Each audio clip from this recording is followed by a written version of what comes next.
Okay, right, good. Okay, so we've gone live, but the show's actually starting in a couple of minutes. It's a couple of minutes late today, folks. So I do apologise about that. Just been catching up with that speech. I think we're going to be talking about that. So, yeah, let's have a good show. And I'll see you in about a minute's time, folks.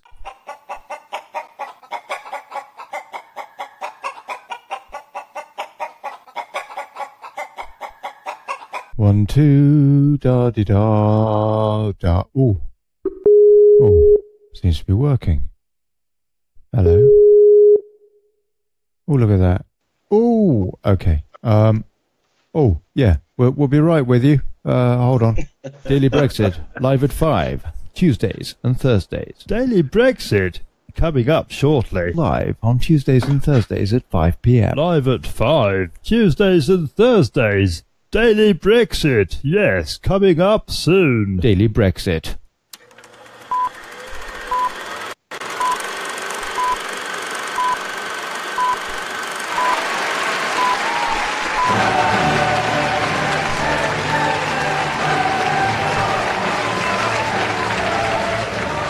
Hey folks, and welcome to the Daily Brexit.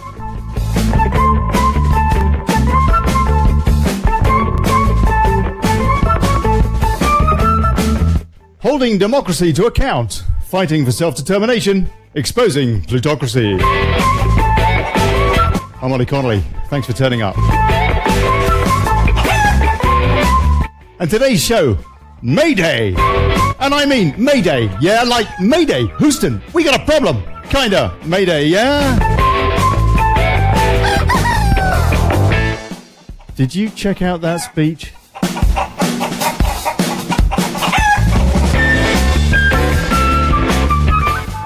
We will, yeah, we will. Right here, right now, with Pendragon Graham Moore, here, spitting bullets, I suspect. I may be wrong, I doubt it, let's find out. You can have a rant too. Yeah, please do, please do. I intend to have a rant! Come on, have a rant. Get it off you, get on and get off your chest. Yeah. Olly Connolly on Skype. Call Olly Connolly, one word. Come and have a chat. Tell us what you think of that speech. Rants from our pans. I'll tell you, better out than in. Right, okay, great, Graham, it's good to have you back on the show. Mr. Pendragon, sir, Graham Moore, God bless you. How are you? I'm very well, thank you. Just got over a hissing fit. I just done a video, a live feed on Facebook that everyone is sharing. So, yeah, you are right. I am spitting feathers. Unbelievable, dude. I'll tell you what. Okay, so she's betrayed her true colours today. She voted Remain in the first place. Why on earth we allowed a Remainer to be in charge of this deal? And she's clearly... there's nothing here. 5 years. I mean, this is just a joke. It's an absolute joke, no? It's an insult to our intelligence. I agree, Ollie. I mean, so the first thing I'll say to you is that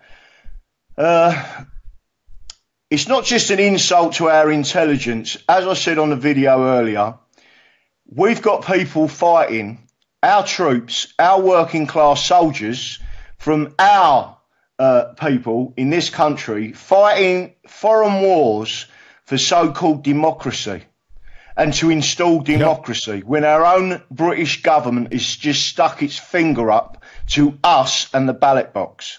Yeah. That's basically what's just happened. And I find that absolutely disgusting. Like I said, my family fought in the First World War. My granddad was in the First World War. My great uncle got mustard gas down his lungs. Two of my uncles was in the Second World War. Three of them were. Two of them got taken prisoner of a war. One in Greece, one in Germany. Both married German ladies that come back here, and I've got the fondest memories of my German aunties. Yep. The other one was a submariner. You know, the German people are being used in exactly the same way. In their case, they're just cowed into submission, pretty much, off the back of, you know, the guilt trip from the Second World War or whatever, sins of the father and all that sort of stuff. Like they're now trying to put onto, you know, privileged white males and all that sort of stuff as well. Similar kind of politically correct, you know, tool going on there. But we are all being played like a bloody orchestra, aren't we? And we have just been told that we're going to be in this club for another 5 years. I'll tell you what, let me just play something to you. First of all, let me play you a couple of clips. I'm going to play, first of all, the time scale that she talks about. Yeah.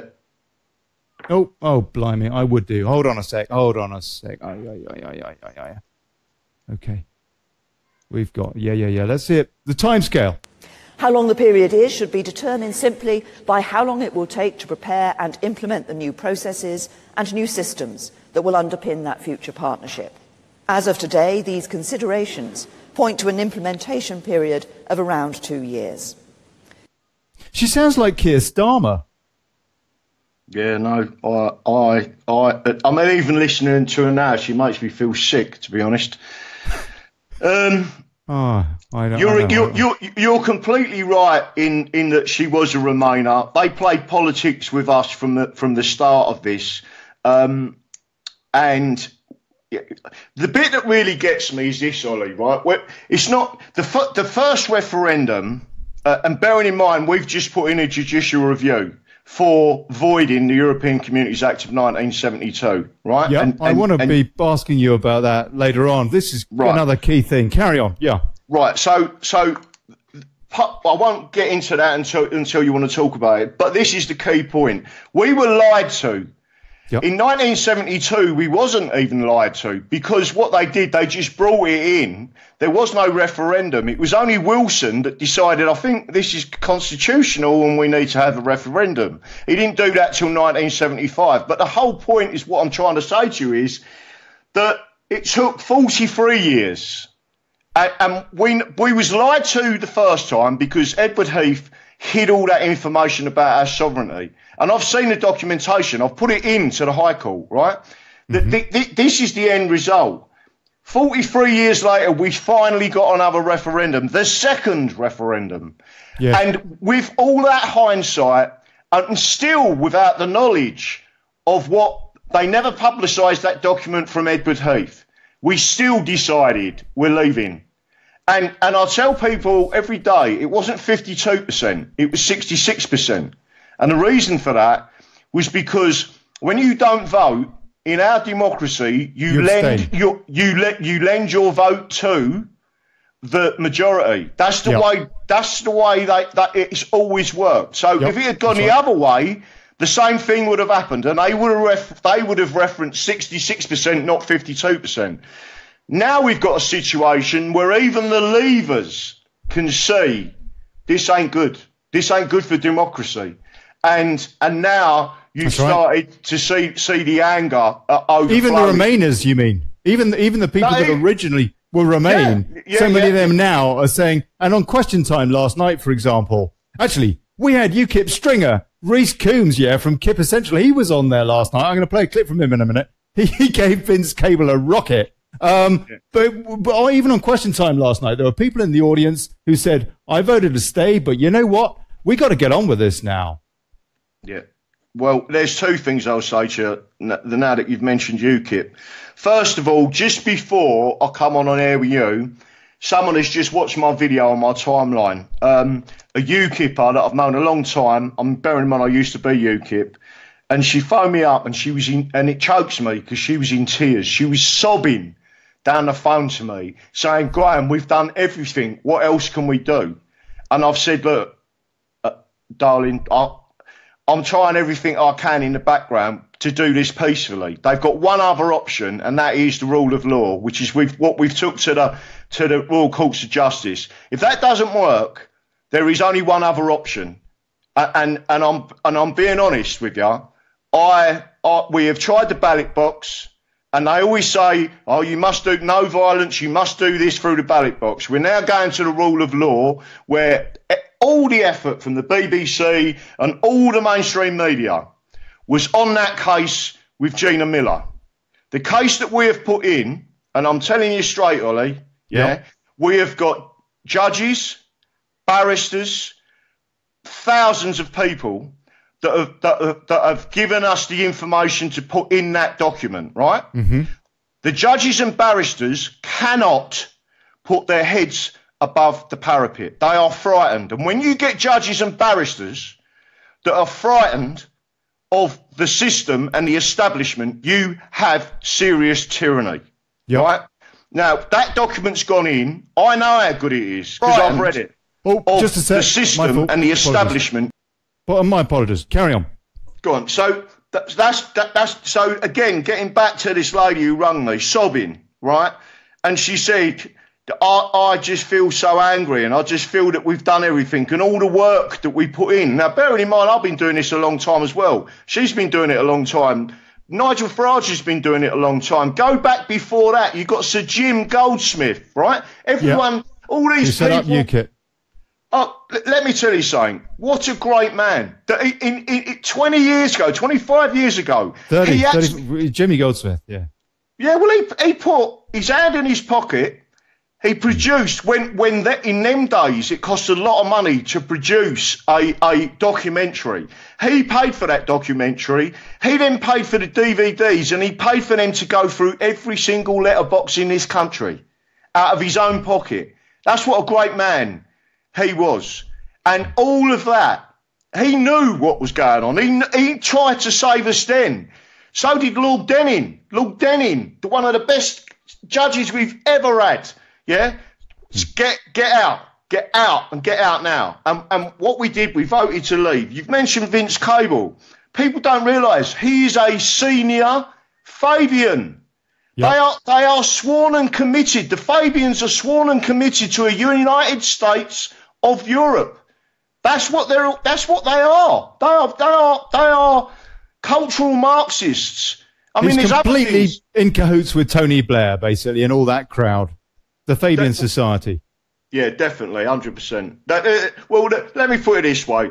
There's over 200 Fabians just in the Labour Party. That's, every Labour Prime Minister has been a Fabian. Every one of them, right? So at the end of the day, you've got a serious political Corbyn isn't a Fabian, is he? I mean, I know he's absolutely bloody useless at the moment. No, I don't believe you. I'll tell you why. There's a difference between right. So there's two groups of people within the Labour Party. Basically, you've got, unfortunately, communists, and on the other side of the fence, you've got Fabians. So if you want to look at it like this, the Fabians are what I would describe as fascists, and on the other side of the fence, which Corbyn is basically a communist. If you remember rightly, when he won the leadership, he went to the local pub and he sung the song, which is a communist song, Keep the Red Flag Flying. Right. So you could say that he is not a Fabian, but he is a communist. But either side of the fence, both of them are about collectivism. Fabians are about integrating corporations or corporatism and multiculturalism with the state. And if you look up the definition of fascism, that's exactly the same. That's exactly what it is. Benito must be laughing, rubbing his hands in glee. Let's have a listen. Tim Martin, Weatherspoons. He actually summed this up yesterday. He knew what was going on, exactly what was going to happen. I'll tell you, that guy, he's on the mustard. Listen.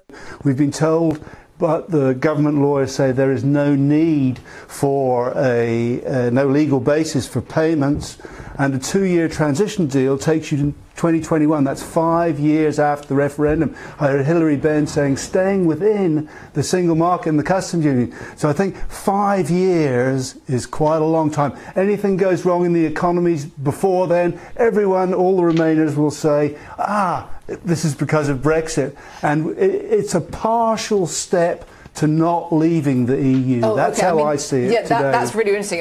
Probably no surprise that I've got more people looking at this show than pretty much any other show. And I've been interviewing Henry Bolton and John Rhys-Evans this week. So people are really, really pissed off, quite frankly. We've got folks like Adriana Heno.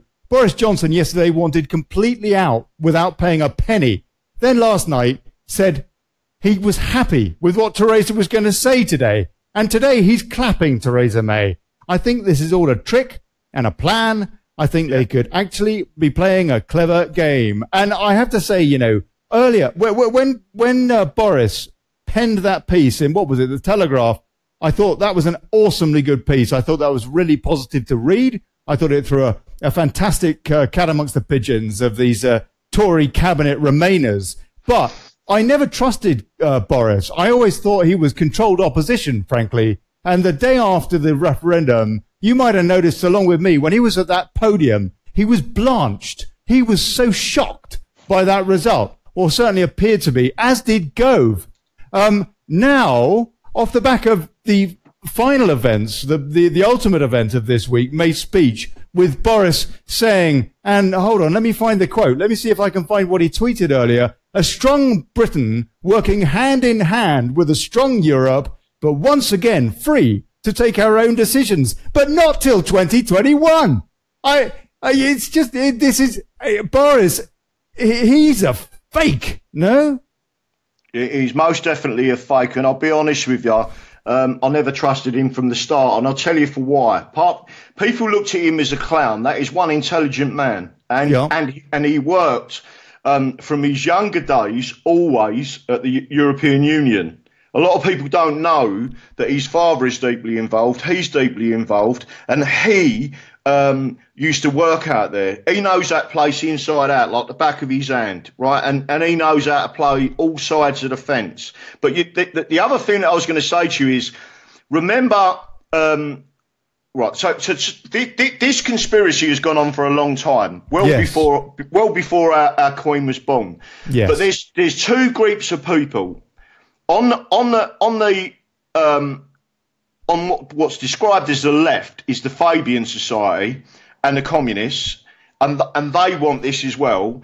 But on the right, if you like, they are the same people. Both want European Union. Is called the Milner Group. They are the ones they're the Conservative Party equivalent to the Fabian Society. So right. You've got almost like you've heard the expression a deep state.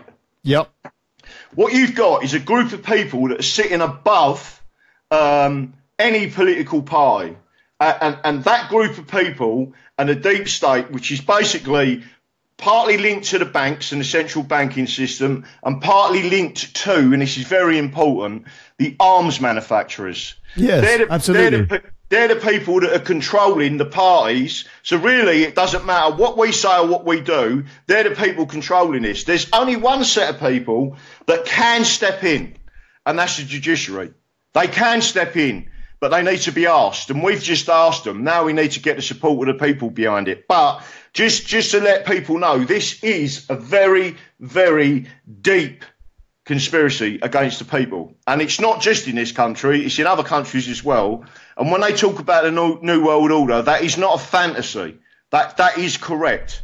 And Donald Trump currently is fighting against them people that are doing all this in the background in America. Are you feeling deplorable?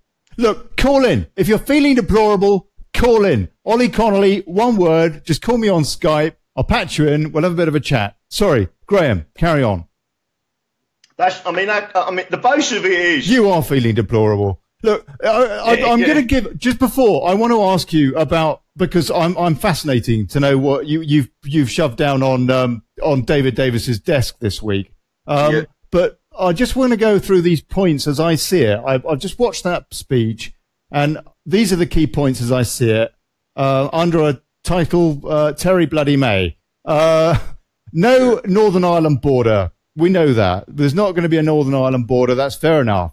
We're looking to offer EU citizens... she wants to basically keep more in the country. Which ones are safe? Which ones do we need to screen and all the rest of it? We're still not really talking about that. Off the back of Schengen, we know that terrorists have been floating through, the Bataclan attackers in Paris, for example, were traveling between Austria and Paris. And apparently they reckoned one of the guys that was involved in, all the guys who were involved in Barcelona a few weeks ago had been going to some party or whatever in Paris about the weekend before. We know that they're using open borders, and they're still not addressing that. So anyway, that's the border bit. That's with regards offering citizens sort of an armistice, EU citizens, without thinking about the security considerations of, Schengen. She's saying that she wants to be out of the single market, but she's she's ruling out a CETA-style trade agreement. She doesn't want to do a Canada-type thing. And she's also ruled out an EFTA-type EEA-type thing. I want to play what she said about that because, again, I think this is quite interesting. Here, listen to this. European Economic Area membership would mean the UK having to adopt at home, automatically and in their entirety, new EU rules over which, in future, we will have little influence and no vote. Such a loss of democratic control could not work for the British people. I fear it would inevitably lead to friction and then a damaging reopening of the nature of our relationship in the near future. The very last thing that anyone on either side of the Channel wants. So she's kind of playing it on both sides, Graham, because that actually sounds positive, because what a lot of the Ramonas, if you like, are pushing for is a Norway-style agreement. And she's saying no to that. On the other hand, she's saying no to this kind of Canada-type agreement as well for now. But she's kind of playing it both ways, but she's saying, let's stay in for now. That's the bottom line, yeah? Yeah. Well, she's playing it on a number of offences, but people have to understand a couple of things there. So she's mentioned the single market. She also mentioned and the customs union. She says we should be out of that during this transition. Right. But how that can happen in practice, if she wants a transition, it's a contradiction in terms. Well, it's fairly simple. I'll tell you. She's talked about the customs union, and that is part of this judicial review that's gone in. What people don't get, right? One type, and there's hundreds of them. One type of European Union enabled custom union fraud is called missing trader intercommunity fraud that has directly cost the people in this country £160 billion since 1994, where our judges have been forced to give the criminals the money. There are people driving around in Ferraris and Rolls Royces, brand spanking new, with VAT1 as number plates. Now, when you got 30,000 elderly people every year dying of the cold, yeah, because they have a choice between eating and heating, and we're giving away 160 billion to criminals that have stolen it from the taxpayer, right? And they think that's acceptable. We could kill that stone dead. All you do is go bang, stop. And just to let you know, if anyone thinks that isn't the case, it's in the judicial review that I've just put in, right? And there was, let me just bring it up so I can read you exact title out. House of Lords, European Union Committee. It's the 20th report of session 2006-2007, stopping the carousel, missing trade of fraud in the EU, report with evidence. And let me tell you something, that was a House of Lords committee with evidence where our government stood before the House of Lords, was called to say how much is going missing. They said, we don't know. So the Lords said, what do you mean you don't know? And they said, well, we know it's a lot, but we don't know. So they said, well, give us a basic example. And they said, well, 1 year it was 8 billion. So the judge turned around, or the Lord turned around and said, you must have a balance sheet, surely. You must know what your VAT gap is. And they turned around and said, no. This is the Lord Chancellor, said, no, we haven't got a balance sheet. So the judge, this is all in this report, the judge turned around and said, even a basic businessman, just a normal window cleaner, would have a balance sheet. And you're telling me you don't know how much money is being robbed off of the English or the British taxpayer? And they said, no. So I'm telling you the figure's 160 billion. I've rounded it off, yeah, just so everyone's happy with a figure, to 60 billion. And the white Pendragons are claiming 1% of that. So and this is just solely to focus people's mind on one particular type of fraud. And 1% of 60 billion is 600 million. It's already been stolen. It's been ciphered through the Dutch Chiles, and it's gone to Dubai, it's gone to Pakistan, it's gone to Saudi Arabia, it's gone to all of these countries, and the people being robbed blind are us.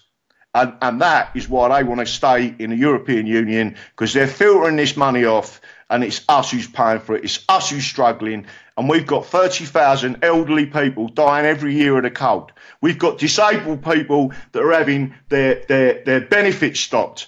And we are going to suffer this. No, thank you very much. And that's part of what's in that judicial review with evidence. And where is that? Where was that supposed to be going then? That 160 billion? Well, I don't know anything about that, to be honest with you. Right, if the fees hadn't stole it, it would have gone into our roads. It would have gone into our National Health Service. It was our tax money from VAT. But what they do is they set it's paid on invoice. I'll give you an example, and that example is in there. There's a full evidence from HMRC in there of one person, right, and he's been convicted of one person. He was a serving police officer. He created a business, right? He got 11 years. He created a business. In 8 months, he had a turnover of £2.3 billion. He for the first 8 weeks, he didn't even bother opening a bank account, right? And when he did, they stole from the British taxpayer 365 million, which they have not had returned, right? He's now doing 11 years. He got sentenced in 2011. That's just one person. 365 million he's stolen off of us. And when these people was going in front, listen, this is how much front they've got, right? They was going in front of our judges at the High Court. They're called VAT tribunals. And the judge sits on the VAT tribunal. And HMRC knew it was fraud and said, we can't pay this because of whatever. And the judges looked at the law. It's not the judge's fault. And said, well, the law says, the European law says that you must pay on invoice. So therefore, you haven't got to look at their bank accounts. You just look at the difference of the invoicing, and the invoicing and the difference says that's 2 billion. You need to pay that company £2 billion. And the judges was awarding them the 2 billion. And I'm sitting here thinking, surely someone has got to be able to stop this. We are being financially, that's just one fraud. That's just one European Union enabled fraud, just one. There are hundreds of other frauds.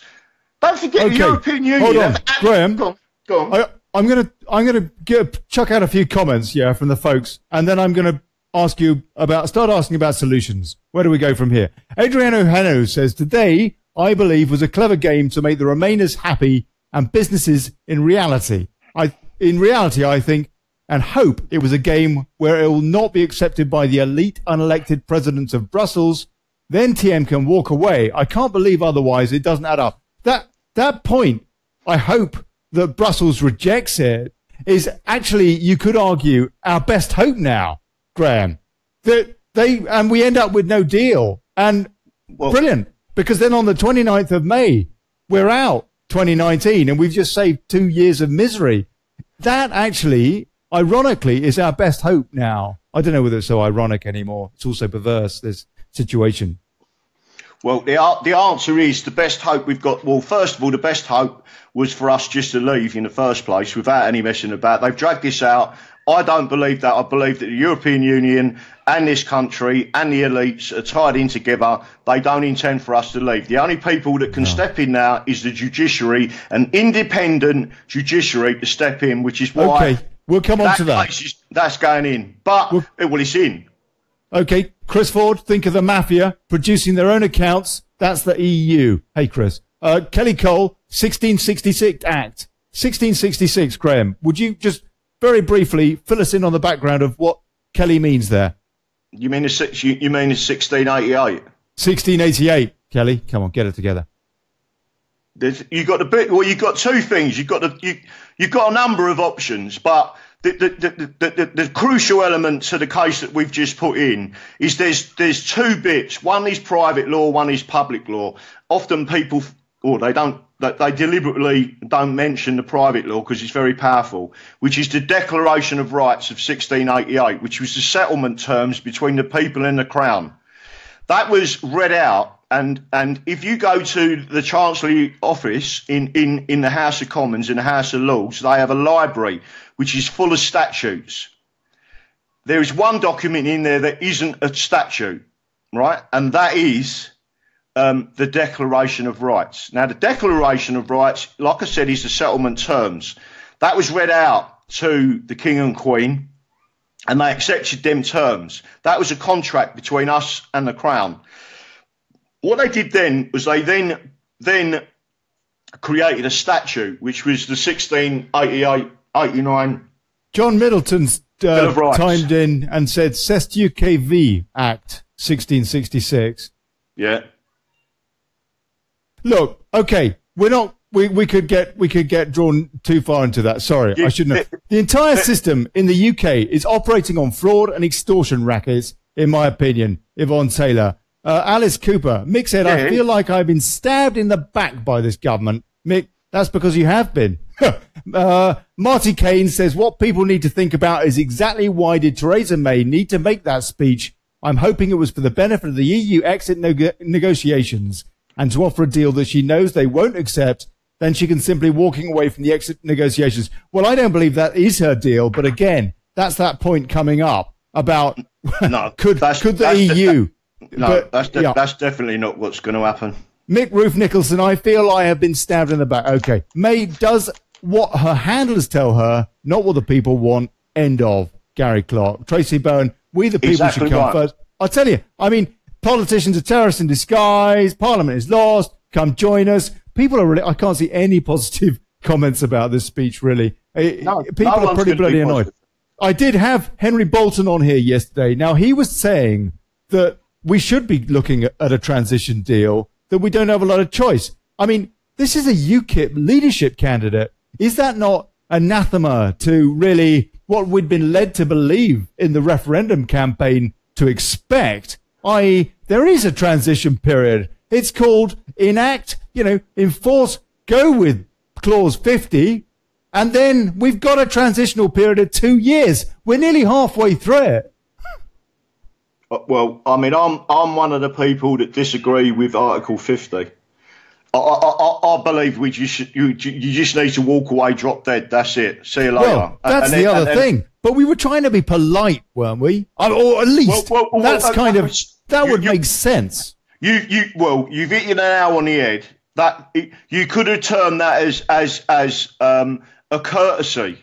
But that's all it is. You don't have to be courteous. And the way they're operating. Don't forget, back last year, I had on order a brand new BMW motorcycle, and phoned them up and said, cancel it. And they said, why? I said, because of what's going on now. I'm not interested in a brand new BMW. Yeah. Thank you very much. I will go and buy a second-hand Honda. I'm not interested in buying anything German. If that's what they're playing at, then put it this way: I'm one of them people that I will do what I'm saying I'm going to do. Yeah. That's it. I'm not interested. I'm not a politician. I'm not interested in lying to people. You either do what you say you're going to do, or shut up, basically. And as soon as they started playing up, I said, "That's it. Don't want the bike. See you later." And it was like, okay, so. Bearing in mind, that means that their garages and everything else in this country start to feel the effect, because people then, all the fleets should now start turning back, but they won't, because they're corporations, because they're fascists. They got everyone.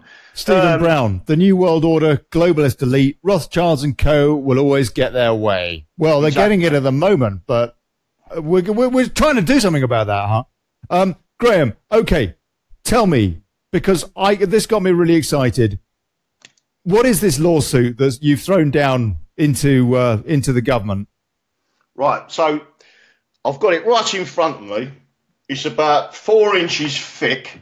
Right. It's this week, isn't it? You've been to the High Court, yeah? Yeah, no, I've been to the High Court, and they actually rang me up, and the top judge's clerk rang me and said, "Could you come up here and just make a small amendment because we want to serve it today?" I said, "Yeah, not a problem." So I'm about to shoot back up there, make a small amendment. They sorted it, stamped it all up. I took it round to One Temple. They said they wanted to serve it today. What? For the timing, for the symbolic timing?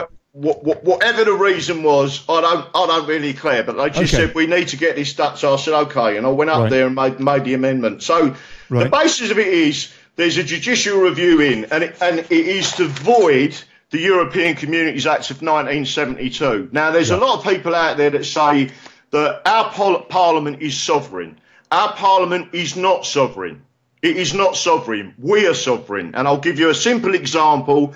If you was to go to a court of law tomorrow and you was a defendant and you had 12 peers sitting there, which are actually the judges, the person who sits there with the wig on is not a judge. He's a court administrator, right? Right.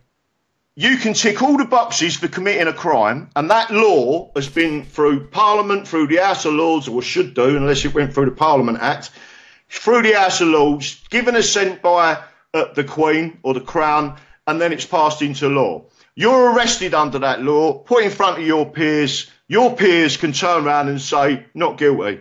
They can completely say, no, we would have done the same, so therefore, and that proves that democracy, because there's 12 people deciding that you should not be guilty of that offence. Now, if a judge was to order or direct the jury to find you guilty, that conviction is automatically struck out by the High Court, because they say no judge in this land can ever direct your peers to find you guilty, ever, because you are the ones, that's the way our democracy works, right? So once you learn that, you understand the basis of our democracy, but you also understand, and you have to go back and read the fine print of the Declaration of Rights, right, which the only person who really read it, believe it or not, was Sir William Blackstone.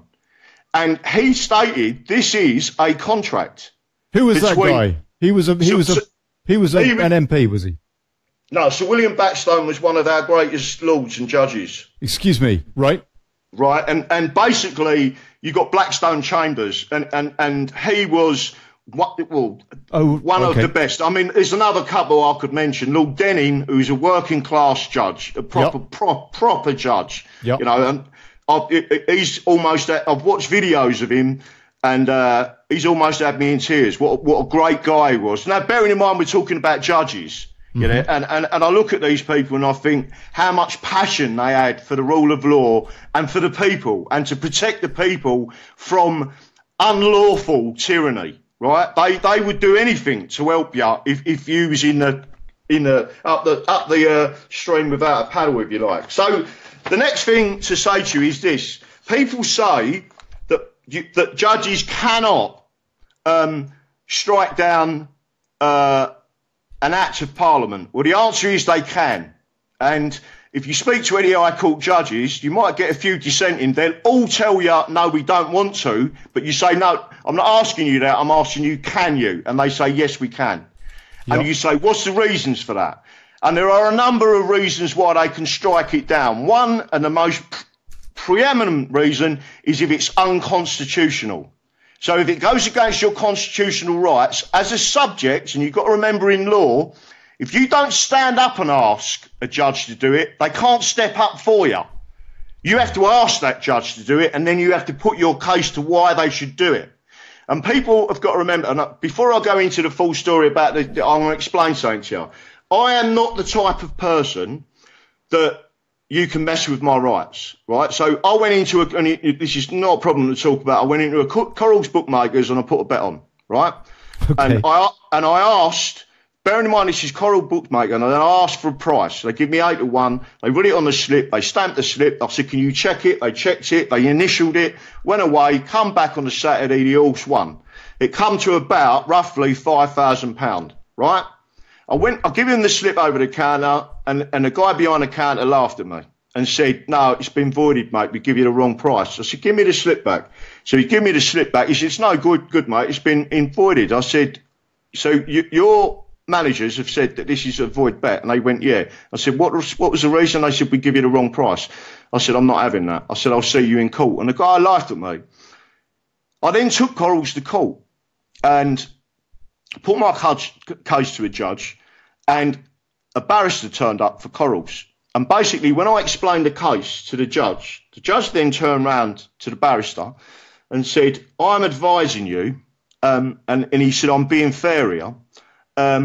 If I was to find for Mr. Moore,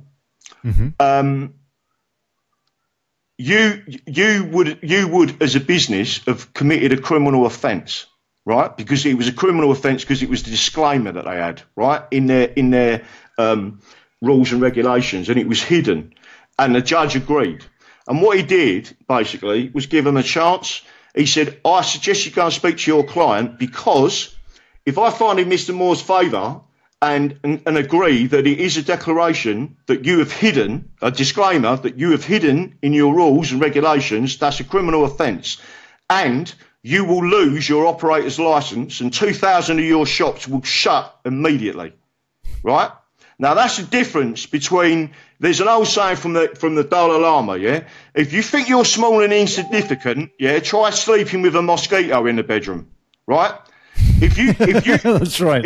If you stand up for your rights, now how many other people go into betting shops, put a bet on, and I've seen hundreds of people do it, and they've said, no, mate, it was too late, it was void, sorry, give you your stake back, right? That's unlawful.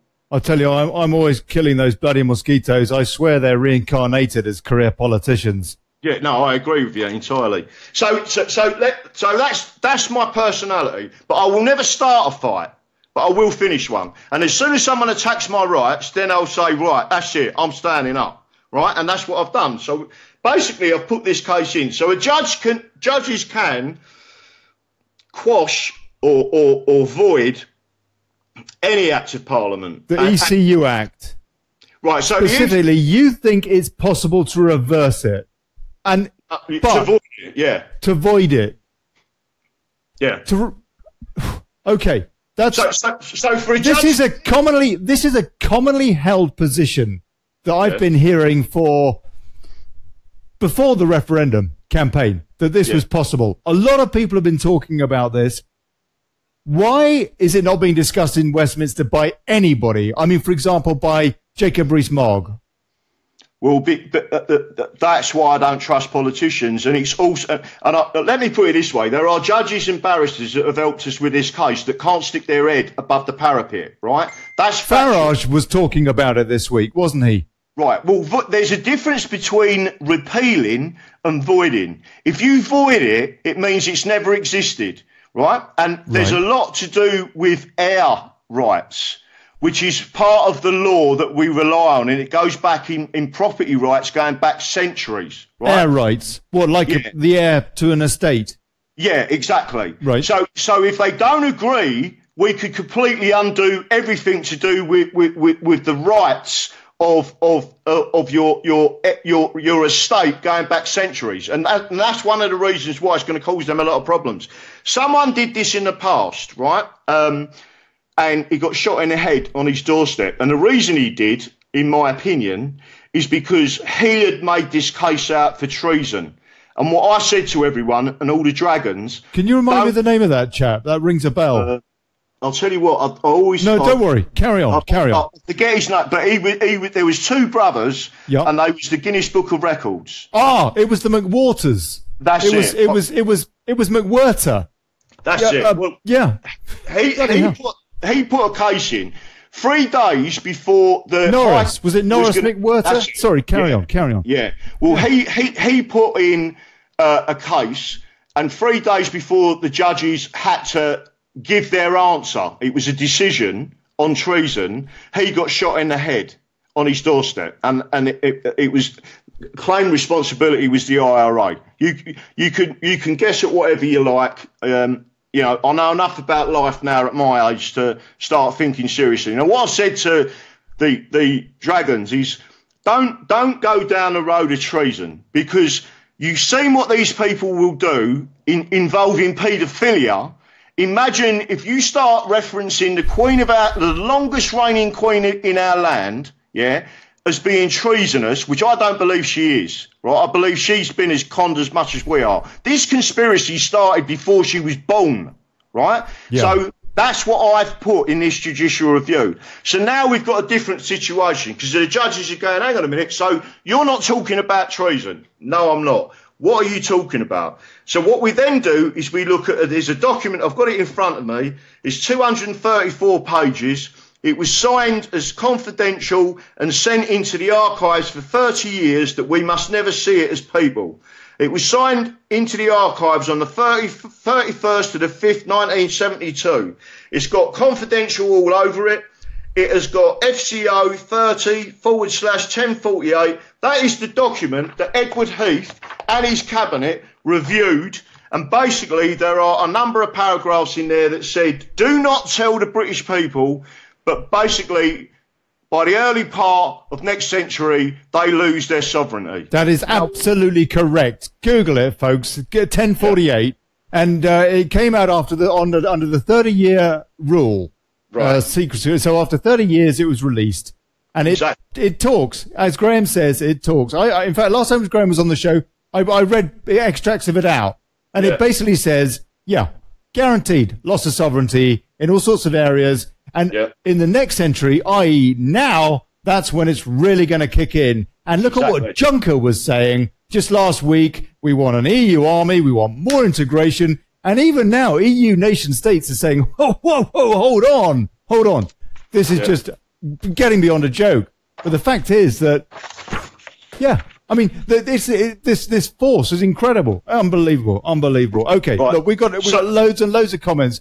Just basically people agreeing. There aren't many questions, I've got to say. We've had about 230 comments so far, and they're basically all saying, fee simple feudal system, they're all corrupt, etc. There's nothing really positive here. Take back control. I mean, it's so the one thing I'll say to everyone, Ollie, right? Yeah. There is one thing which is what I stand for: the rule of law. There's one thing that stands above Parliament. It stands above any political party and politics, and that's the rule of law. And that is why you can refer back to the Royal Courts of Justice. And the reason why they can, and this is the reason, so there's people listening saying, oh, they can't do this. Now, judges have told me that they can, right?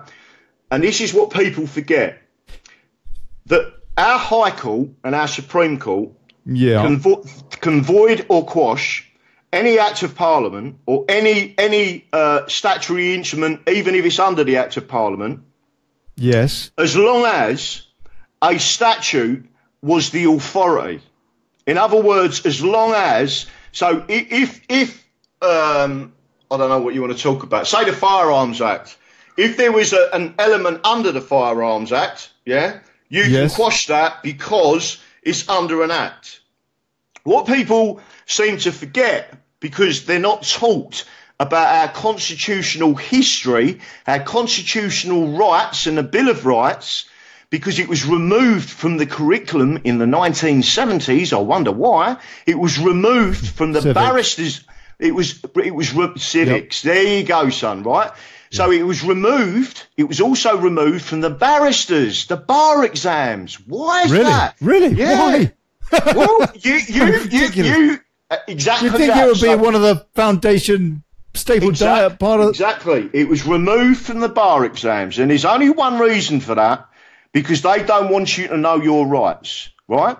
Now, if you look at the European Union Communities Act 1972 was put in place for a particular reason, but it was only put in place by the UK Parliament because the UK Parliament existed. How did it come into existence? Well, from two acts of Parliament, which is the Act of Union 1706 and the Act of Union 1707, which is why it's referred to as the Acts in plural, of Acts of Union. Right. In that document, it is clearly stated by Queen Anne that we regain and retain all our rights, privileges and customs and ancient rights going back through, which is referred to as legum terrae, which is the law of the land, and that we are not to lose that. Now, as part of that deal, Scotland also, prior to that, they had a claim of right to come. They wanted to come on board because of the House of Stuarts in Scotland, they wanted to come on board with us and say, listen, we want to be party to this global revolution you've had, glorious revolution you've had, and we want the claim of right. So we've said, as the English have said, not a problem with that. Come on board, and we signed them up on it as well. So we're all together as one nation. The point being that any act of parliament, yeah, which is what they've tried to remove from people understanding and any knowledge of, that is enacting in the United Kingdom Parliament, can be voided by an independent judiciary, because the judiciary was always independent, and so was the Crown, which is why the Queen can refuse her assent if she wants to. If she's been misadvised, which she has been, yeah, and the last person who did that, funny enough, was Queen Anne. When the Scots on the Acts of Parliament, we had our Parliament in York, the English Parliament, and they had their Parliament in Edinburgh. And by the way, the Acts of Union absolutely state categorically there can never be any other parliaments. There can only be the one Parliament. So when they created the Scottish Parliament, Tony Blair operated against our constitutional rights. Interesting. But no one ever challenged it. That's the point. What about an assembly? Is that permissible? No, not technically, because the only rule is from the so what we're also so actually saying, we're living a lie in terms of our civics. Is what you're saying. Right, so also in that, I'm just gonna read out the other things that are in there, because people need. First of all, there is a skeleton argument, and that skeleton argument highlights all the court precedents in common law that state, one, that they can void an act of parliament, right? Now, we've researched this, and we've had people say, go and have a look at this one, please, right? So there's a lot of people out there that put this together with us. Right. Then you've got something called the Werner Report of October 1970. That was a report that was issued by the European Union that it said exactly what they was going to do, right? There was no ifs or buts, and that's an official document. That's contained in this. The Five Presidents Report of June 2015, which correlates with the same report of 1970 to show that their plan hasn't changed. Yeah, that's in this report. Which essentially reinforces Coudenhove-Kalergi. Exactly. Everything. When I say to you, the people that have come together to put this in place are constitutionalists. They understand what our constitutional laws and rights are. And let me tell you something else. There's something else in there that people are not aware of. We have rights. When the Queen swore an oath before her coronation, and it was what's known as a ceremonised oath. It's the most powerful oath that we can give. When she swore that oath in 1953, she swore an oath to uphold our common law rights, statutes, and ancient rights and customs. Our ancient rights and customs go right the way back. The Welsh are unbelievable in what they created in this country. At 400 BC, they had laws in place that always were sets of threes, right? And I've read those laws, and those laws are contained within this. And virtually every law talks, this is 400 before Christ, talks about, this in these islands, talks about our sovereignty, our sovereignty, our sovereignty, our sovereignty, the people, the judiciary. Well before the Romans, we was a great country then, and we're a great country now. And that's what's being removed from us. England is the mother of common law. We gave birth to common law, which is the people's law. It protects us from tyranny. And that is why this document has gone into the High Court. Do we not now, though, have a situation where this is something that ultimately will be tested in a Supreme Court that was put together by Tony Blair? Where does that... Well, it's funny you should say that. Funny you should say that, because I've actually put that in the judicial review. Because in law, you cannot sit in judgment in your own case. And it's not just, by the way, it's not just the European Communities Act of 1972. That is the primary one that I've asked for. There are a number of other documents or acts of Parliament that I've asked to be voided. And one of them is the 2005, the 2005 Constitutional Reform Act, which created the Supreme Court. And that causes a problem for the judges because, one, it wasn't constitutional. Yep. And for that to be put in place, it should have gone to a referendum. And the second thing is that you're right, and the Supreme Court judges are appointed by Parliament, which means there is bias because, I don't know if you know, but they're on 245 grand a year, right? And they only work 6 months of the year. Yep. So you work out yourself. Now, I'm not disputing, but what I am saying is they should at least listen to our case, right? So this is the argument. Inside that document, there is a reference to that law, which means they, as the Supreme Court, if they was to void it, would eliminate themselves, which means that they are sitting in justice on their own case, which in law, legum terrae, is completely unlawful. Even in European law, it is completely unlawful. So it creates what I've done, and someone read it. I won't say who he was.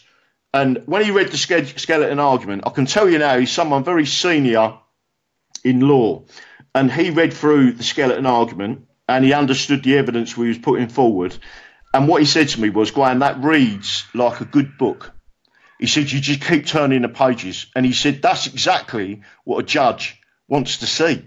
They want something that's going to, literally, if you wanted to see the Supreme Court stamp their power of authority as an independent judiciary, then that document is it. Because where Gina Miller was on the other side of the fence, we're on the other side of the fence. We're saying, drop dead, we voted, let's go. And I don't mean her drop dead. I mean, it's a drop dead.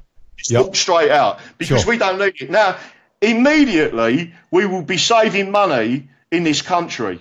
Immediately. And I can tell you now, Ollie, we could, if we wanted to change that document to say that we want damages from the European Union and our government of the 100% of what we've paid in because it was fraud. We got taken in there by fraud.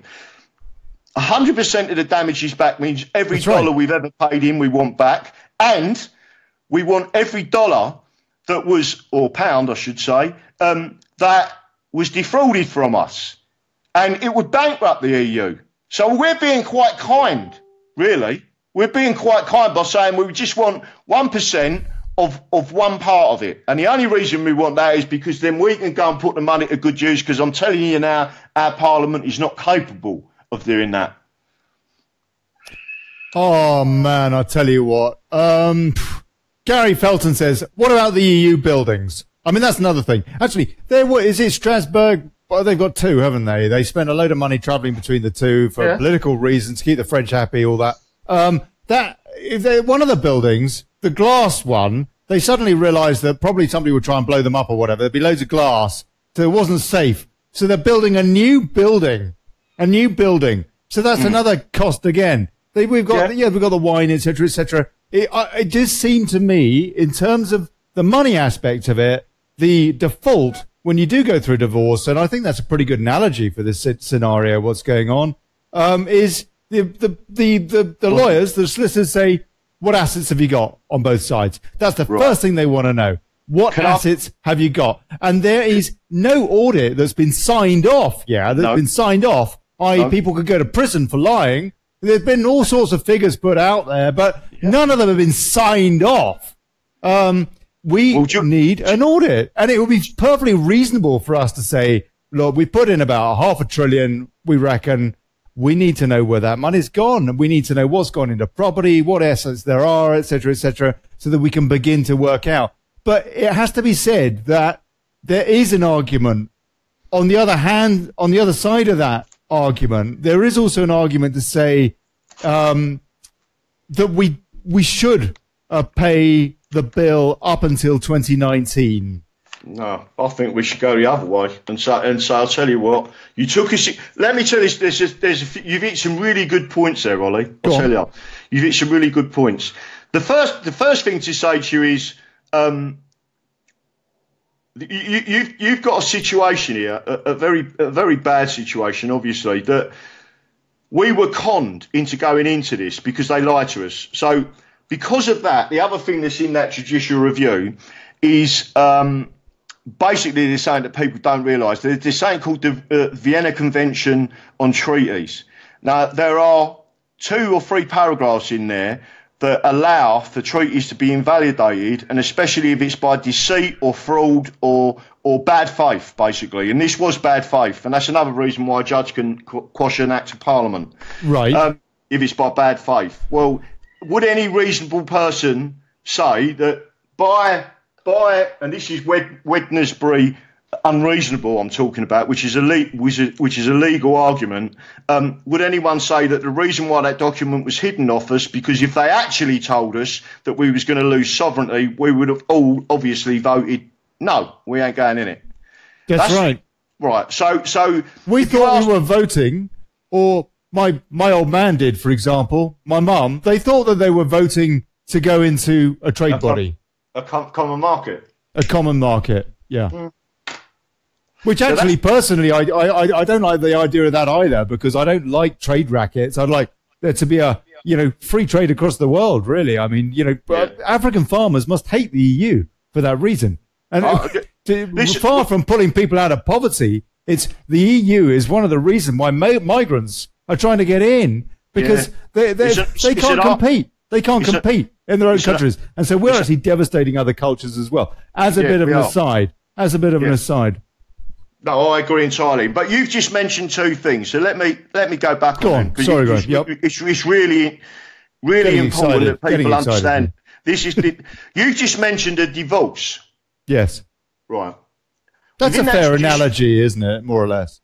Well, it's more than fair. It's more than fair, Ollie, and I absolutely appreciate you bringing it up, because that's in that judicial review as well. Right. Right. Because what I've said is so I've watched loads of videos of each one of the Supreme Court judges, even the new 3 ones that hopefully this is going up in front of, right?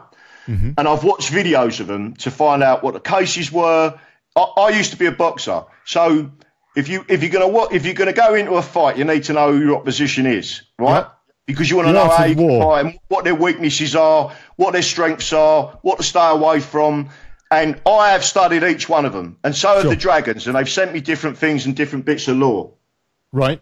The point being, every one of them has got experience of the divorce courts or the family courts. So what I've said to them, quite point blank, in a divorce hearing, would you allow the divorce without seeing the settlement terms? Yes or no? And what they've said is, well, what I know that they're going to say is no, I wouldn't, because that's what a judge is there for. So what I've said is, there is a document that's held at the House of Lords. It's called the Declaration of Rights, 1688-89. Yep. It is a valid contract. It is a private law contract, not a public law contract, between the people and the Crown. Right. And I know that none of you have read that document because it has never been transcribed. The only person I know that has read it and commented on it is Sir William Blackstone. So therefore, if you want to swap places with me, you come and sit here and I'll tell you what the law is. Because they can't make a decision. So what I've said is, upon full disclosure, you need to request the vellum from the House of Lords, unscroll it, and you need to read the settlement terms and the fine print, which was a contract between the people of this country. And what I'm trying to create here is a glorious revolution Mark II without violence. And I've got no issue with fighting, but if we've lost in the ballot box, which it looks like we have, if we lose at the rule of law and they stand above politics, there's only one other option after that. And I don't want to go down that road, but it looks like they're forcing us down that road. And what I'm trying to do I'm just going to listen to this. I've done pretty much. Sorry. Bloody useless thing. I'll try and get that back. You know, yeah, I mean, basically Farage agreeing with you. Yeah, this is what he said. I've done pretty much all I can do. And if, at the end of this Brexit period, the government have not done what the people asked them to do, then I would have no choice but to don khaki and head back to the front lines. I mean, if that's what it comes to. It would be nice to have a peaceful revolution instead, wouldn't it? Ollie, trust me. The point is, I mean, Rees-Mogg has said similarly as well. Rees-Mogg has said similarly as well. And he is a pretty placid kind of a character. He didn't talk about khaki, but he did talk about the fact that the British people have been known to get involved in civil unrest. And you know what? We once chopped off a king's head. Can I just let you know that Monday morning, 10 a.m., we've got Dragons booking flights now coming from all over the country, including Northern Ireland, to bang pots and pans outside the Royal Courts of Justice. And that protest is going to start. And it's what we're calling it is a constitutional awareness, right? Where we're going to start telling people. We're going to tell people what our rights are. And if they want to ignore them, then they have to take the consequences of that. And by the way, there is a High Court precedent that was set by Lord Reid. When is that? So that people can get involved in that. Monday, 10 a.m., Royal Courts of Justice in London. Right. What's that? Horsefree Road or something? No, that's in the Strand. In the Strand. The Royal Courts of Justice. Yeah, you see it on telly a lot. On my timeline, Graham Moore, you'll see me with a black dragon. You'll see that on there. But there are 4 other courts in the land that have got equal power, believe it or not. They're also on there because the Dragons are going to start organising, going to all of them. And we're just going to start... First of all, we're going to reference it as a constitutional awareness day. So if you don't want to make any reference to a demonstration or a rally because the police get involved, this is a constitutional awareness day, constitutional law, pots and pans, the same as Iceland did. They took back control. They jailed the bankers. They jailed the politicians. What I'm saying to people is that judicial review is valid. It's been accepted. It's there. It's on David Davis's desk. And all he has to do is walk into that palace of the Royal Courts of Justice and say to the judges, we are not going to defend this, you decide. That's all he's got to say. And they will look at that evidence and say, we believe the British people were conned in 1970 and we believe that the European Communities Act of 1972 should be made void. And once it's made void, it is as if it's never existed. Lord Denning said on one of his cases, there was a local council that a subject of this country had taken to court. And the local council said to their local court, if we allow this, Your Honour, there will be chaos. And the judge said, well, we don't want chaos. And he said, even though it's unlawful, we're going to find against him. The subject then went to the High Court. And Lord Denning said, and I quote, the law is the law. You obey the law, even if it causes chaos. You obey the law. And that is in that judicial review. Comments just been flying in. They just haven't stopped. We've had nearly 400 now. Parliament is lost, full of traitors. The courts are our best hope, says Susan Mezzano. Parliament is dead. Jason Terry Hunt. John Middleton, the species language is mental and even a vessel on dry dock. Okay. Parliament is lost. Eric Pearce, Steve, Catherine Gladstone. We need to organise a 1 million strong march on Parliament. Surely we can get 1 million people out of the 17 million who voted out. Lost. Now, last time you were on my show, it was with Stephen Lang, who brought up a fantastic point, I thought. He said, don't bother marching on Parliament. March on the Mall. March on Buckingham Palace. March on the Queen.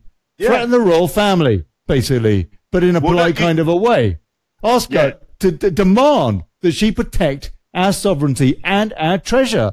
That actually, is that not something else we should be doing? I think that sounds like a good thing. Rattle your tins outside the ECJ. Outside the court. But should we not also be doing that right on the Queen's doorstep? What we're trying to create now, I mean, bearing in mind I'm a motorcyclist, is a massive motorcycle rally. I mean, we've often had 20,000 motorcycles go to Brighton, 20,000 motorcycles go to Southend. We would a mass rally down the Mall. If you can imagine 20,000 motorcyclists going down the Mall towards Buckingham Palace protesting, all she's got to say, Her Majesty, I do apologise for calling her she, Her Majesty's got to say is, listen, you're independent. She's already said it. And again, that's in the Judicial Review. In Hansard, she said in 1998 on the centenary of the Bill of Rights and the Declaration of Rights, which she mentioned, she said, we have an independent judiciary to look at the subject's rights, right, above Parliament. Now, that is what we're doing now, because it's the only option we've got, unless we go to full-on civil unrest, which is not what we want to do. I like the police. I like our army. I don't want any of that. But let me tell you something. I am not going to... I've had family fighting in a war. How dare they send our troops out to these countries alleging they're supporting democracy when in this country we've gone to the ballot box and they have stuck their finger up at us. Graham, mate, thank you so much. I really, really appreciate you coming on. I'm going to wrap it up. And the reason I'm going to wrap it up is because I don't know about you, but I want to listen to Farage too and find out what he's got to say. Graham, is that a fair comment? Yeah, that is a fair comment, my friend. Will you come back on maybe in the next week or so and we can continue this, because there's definitely so many points there. But more than anything, I don't know about you, but I just needed to get it off my chest a bit today, yeah? I'll trust me. If you see my video... I saw some of it. I did see some of it. I know you got ants in your pants, man. God bless you. God bless you. Graham Moore, Pendragon. Thank you. I don't understand everything about common law, Graham. I don't understand it all, but I am really, really trying to get to the bottom of it. And I'll tell you, I'm just really, really grateful that, frankly, people care about their country and us, yeah? Big cheers, mate. Big cheers, man. You've been tuned into the Daily Brexit. I'm Olly Connolly. That was Graham Moore with us. Be back next week. We had a couple of leadership interviews. The UKIP thing going on. The election's next Friday. Going to have a couple more leadership interviews coming up before their election thing Monday, Tuesday. Looking forward to that. Yeah, that's it. Look after yourselves. Have a lovely weekend. Don't worry. Yeah, sounds strong. And check that out on Graham's site. Yeah, I'll put a link here as well as soon as I get the details. Yeah, rattle your cans outside the courts, and I'll be seeing you on the Mall. That's going to be happening. We got to be seen now. We got to be seen more and more, folks. Clearly, Theresa May has told us we're just not having any Brexit for 5 years after that referendum. That is for one thing that we know. It's just wrong. Blimey.